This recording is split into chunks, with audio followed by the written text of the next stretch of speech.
Maya wiped her hands on a towel, heart fluttering with a mix of nerves and excitement. She had spent the entire day preparing the dinner. Her lasagna was in the oven, salad chilled, garlic bread ready to go. It was supposed to be a cozy night, just her, Jake, and maybe one or two of his friends. But when the door swung open, 8 loud, beer-clutching guys poured into the apartment like a frat party. Maya blinked. Jake had said, "Just a few friends." This wasn't a few.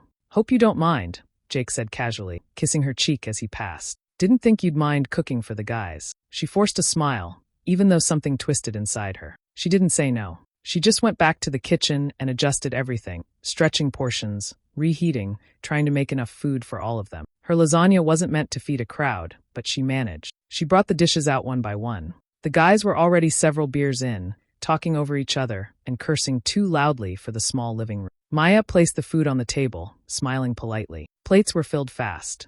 There was a brief pause as the guys dug in. Then Jake said it. "You call this lasagna? My ex could cook in her sleep, and it'd taste better." A pause.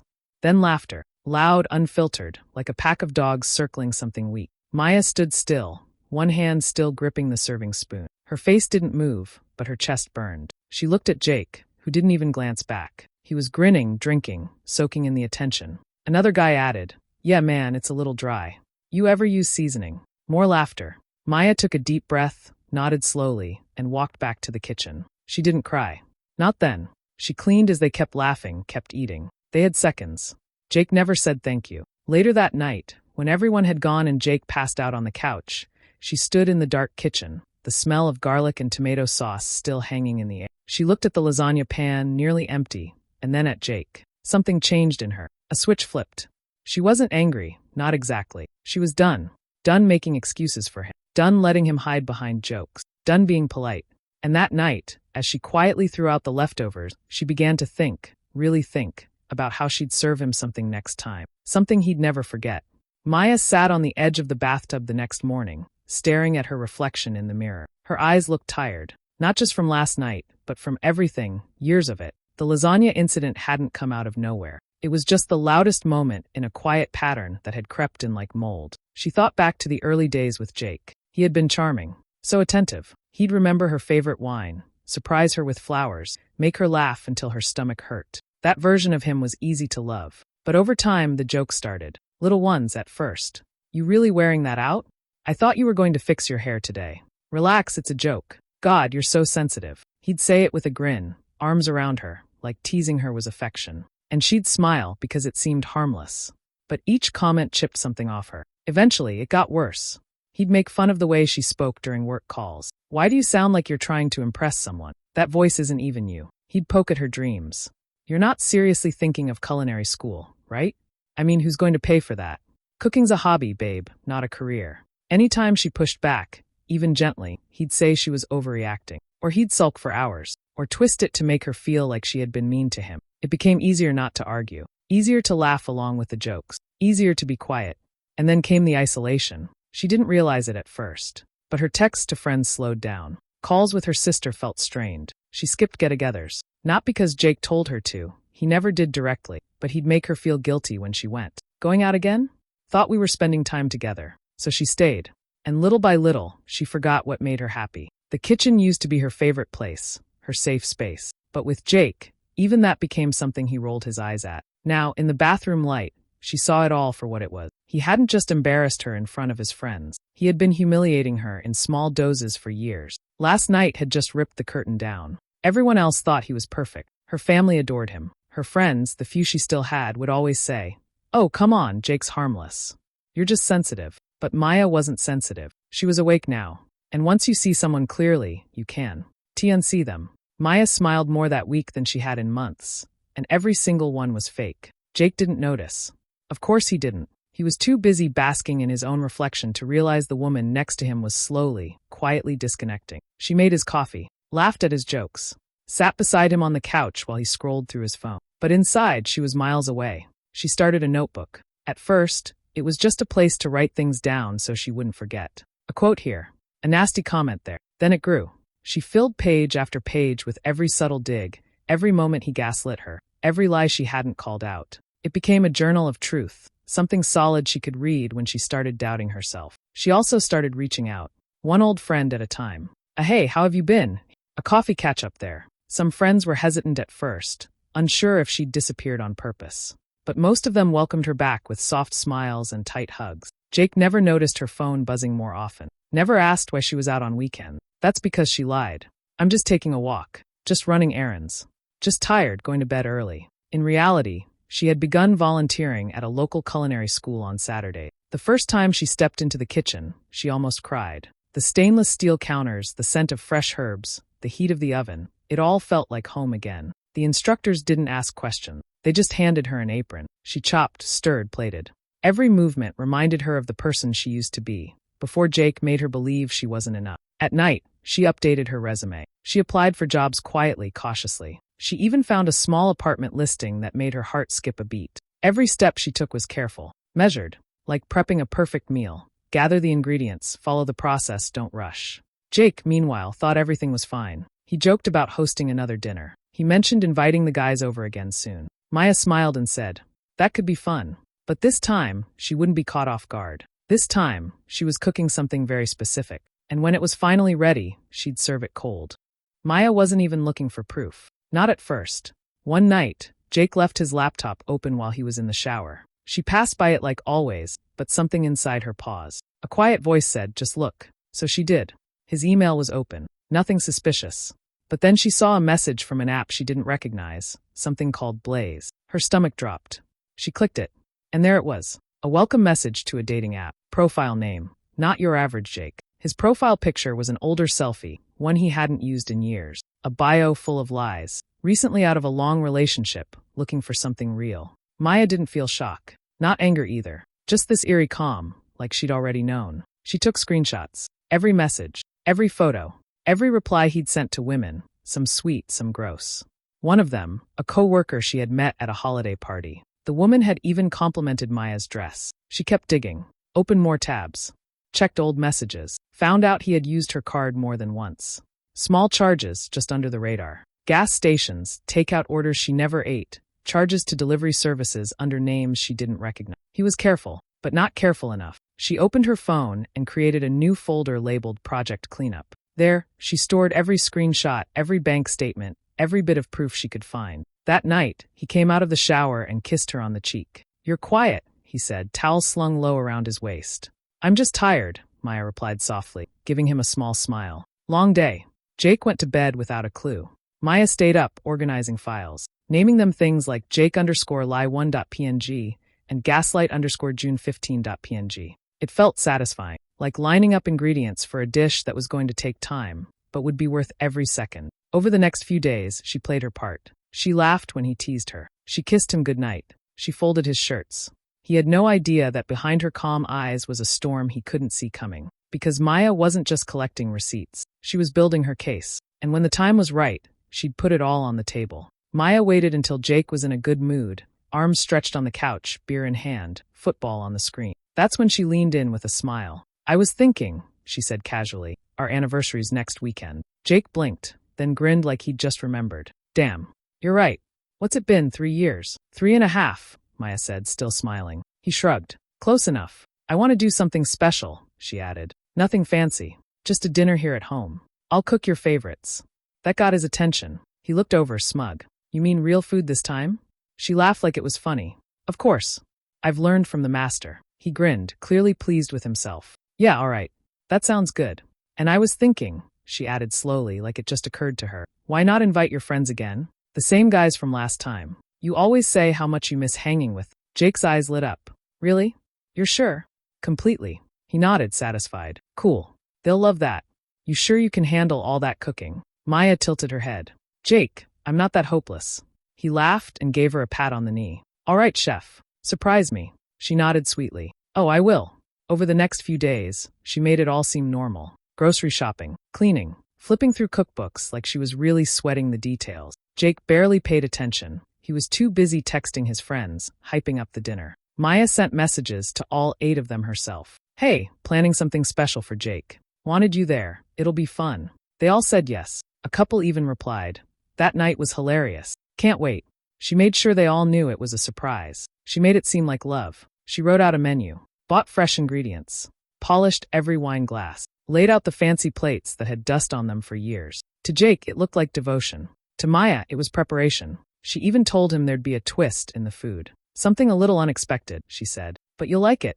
Jake smirked. Can't wait to judge it. Oh, Maya said softly, turning away before he could see the smile she was holding back. I bet you will. Because this time, she wasn't just serving dinner. She was serving closure. One plate at a time. The apartment never looked better. Maya had spent the entire day cleaning, setting the table, arranging everything with care. Candles flickered gently in the dining room. Soft jazz played in the background. The wine breathed on the counter, glasses already poured. Jake walked in first with two of his friends. Whoa, he said, looking around. You went all out. Maya smiled, wearing a deep red dress he hadn't seen in years. It's a special night, she said. One by one, the rest of the group arrived. Laughter filled the room, jackets tossed over chairs, bottles of beer cracked open. The guys were relaxed, joking like it was just another hangout, until the first dish was served. Maya stepped out from the kitchen with small plates, artfully arranged. Seared scallops on a thin layer of sweet corn puree, topped with microgreen. Damn, one of the guys muttered. You didn't mess around. Jake leaned back, proud. Told you she was improving. She smiled. This one's called the appetizer of denial. Jake said I'd never have the discipline to cook restaurant-quality food. Guess I proved him wrong. There was a pause. A few awkward chuckles. Jake blinked. You're kidding, right? She shrugged, already walking back to the kitchen. The next dish was risotto. Perfectly creamy, topped with roasted mushroom. I call this one gaslight grains, she said as she set it down. Jake told me once I was crazy for thinking he flirted with other women. That was the same night he left lipstick on his shirt. Laughter, but tighter this time. A few glances exchanged across the table. Okay, that's enough, Jake said, smiling stiffly. Very funny. Maya leaned in, voice still sweet. You told me not to take jokes so seriously, remember? The main course followed, rack of lamb, perfectly crusted. She called it red flags roasted to perfection. Each dish came with a story, a betrayal, a quote. The guys were quiet now, no longer sure what kind of party they were at. Jake's face had lost its charm. And then dessert.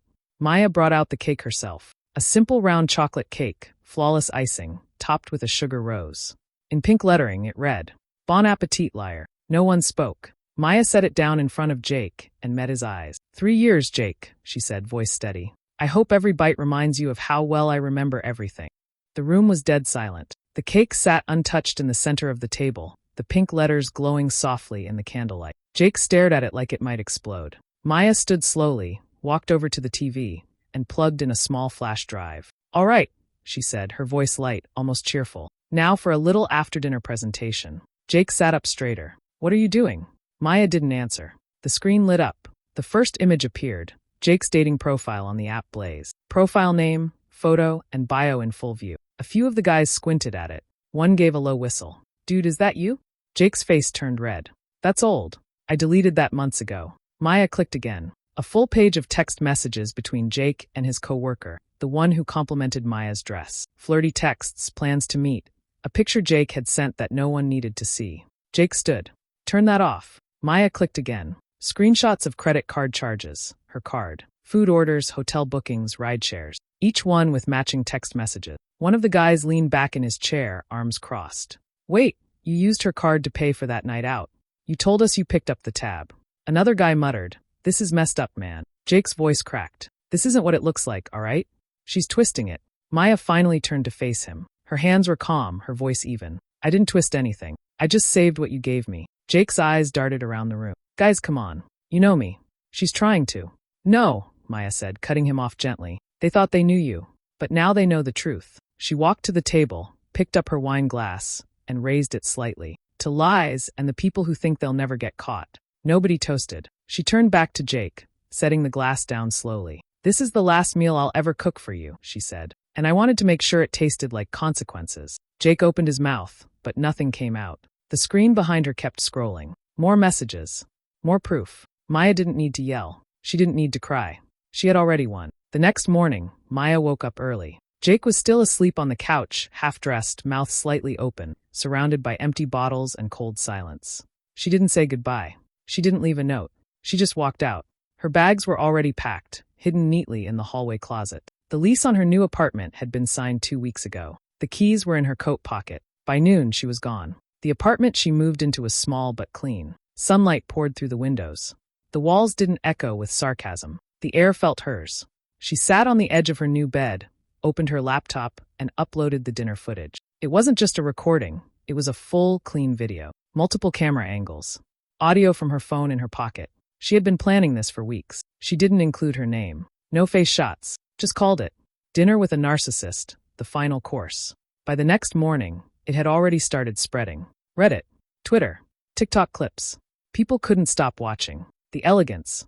The calm way she served each dish. The quiet takedown. The cake. The flash drive. Comment sections lit up. This is the most satisfying revenge I've ever seen. Whoever she is, she's a genius. Gordon Ramsay would cry tears of respect. Jake didn't go viral for the reasons he wanted. Within 3 days, his friends stopped responding to him. A few blocked him entirely. One of them posted, "I had no idea I was laughing at someone being torn down. That dinner made me sick in hindsight." Then came the job. Apparently, someone had forwarded the video to his boss. Not the full video, just the highlights. The part where he used Maya's credit card. The messages. The cheating. Jake was fired quietly. No public announcement. No fight. Just gone. Maya watched it all unfold like a movie she wasn't in anymore. Then, after 2 weeks, she deleted the video. Every file. Every backup. She didn't want to live in it. It wasn't about followers or praise. It wasn't about burning him down forever. She had done it for one reason, to finally let go. The world could move on. She already had. Maya's hands moved with ease now. Chopping, stirring, seasoning. Every motion felt like coming home. The kitchen wasn't a battleground anymore. It was hers again. In the quiet of her new place, with the warm light of afternoon pouring through the windows, she opened her laptop and typed the words, "Welcome to Second Serving, a cooking blog for those who've had enough." The name made her smile. It wasn't about food, not really. It was about taking life back, one recipe at a time. She started simple, comfort meals. Dishes that made her feel safe. Creamy tomato soup, homemade biscuits, slow-roasted chicken with lemon and thyme. She wrote little stories with each post. Not about Jake, never directly, but about rediscovering herself. To her surprise, people started reading, then sharing. Comments rolled in. "I love the honesty in your writing. This recipe made me feel less alone tonight. Your food has soul." And that was all she needed to keep going. A few weeks later, she walked past a community center near her apartment and saw a flyer taped to the glass. "Cooking instructor needed." She hesitated only a moment before walking in. The director, an older woman named Carla, took one look at Maya's sample recipes and said, "We'd be lucky to have you." Saturdays became her favorite day. She taught small groups, mostly teens and single parents, how to make real food from scratch. Simple stuff, but the joy on their faces made it feel big. One day, a teenage girl in her class looked up and said, "I didn't think I could ever be good at anything, but this feels good." Maya smiled and replied, "That's how you know it's the right thing." She spent less time checking the internet, less time wondering what Jake was doing or what people thought. It didn't matter anymore, until one afternoon, she opened her blog inbox and saw a message. The name made her pause. It was one of Jake's old friends, the same one who had laughed the loudest at that awful dinner. The message read, "I don't know if you'll ever read this, but I just want to say, you didn't just serve him a meal. You served justice. I didn't see it then, but I do now. Thank you." Maya read it twice, then closed her laptop, turned back to her stove, and stirred the sauce simmering in the pan. For the first time in a long time, she hummed to herself. Healing, she realized, had a flavor too, and it tasted better than anything she'd ever made before. The evening light spilled across Maya's kitchen counters, warm and soft, touching everything with a golden glow. A small pot of stew simmered on the stove, filling the air with the rich scent of garlic and herbs. Her window was open, and the breeze carried in the sound of distant laughter and a dog barking 2 buildings over. She stood barefoot, a glass of red wine in her hand, wearing her favorite oversized sweatshirt. No one was coming over. No one needed anything from her. There was no performance, no fake smiles, no need to impress or apologize. Just her, and the quiet hum of a space she had made her own. The kitchen was smaller than the one she had shared with Jake, but it felt bigger somehow. Every drawer held things she actually used. Every ingredient in the cupboard was one she chose. There were no insults waiting when she tried something new. No offhand comments to make her shrink. She leaned on the counter, watching the stew bubble gently, and thought back to that dinner party. The way they had laughed at her, how Jake had looked so pleased with himself as he tore her down in front of his friends. It felt like a lifetime ago. Back then, she had held in her anger like it was something shameful. Now she knew better. Standing up for herself hadn't been petty. It had been survival. She had served him truth on a silver platter and walked away with her head high. The blog was doing well. Her classes were full. She woke up excited most mornings, something she hadn't felt in years. There were no more lies to work around, No more tension in her chest whenever her phone buzzed. Just calm. Some nights, she still got angry thinking about everything she let slide. But not tonight. Tonight was hers. She tasted the stew, just enough spice, just enough depth. It was perfect. She grabbed a bowl from the cabinet, filled it, and sat at the small table by the window. Outside, the sky had turned lavender. Inside, everything felt still. Safe. She took a slow bite, closed her eyes, and smiled. They mocked my cooking, she whispered to herself, setting down the spoon. Now I cook for no one but myself. She looked around her warm, quiet kitchen, breathed in the comfort of her own space, and finished the thought with a smile. And it tastes like freedom.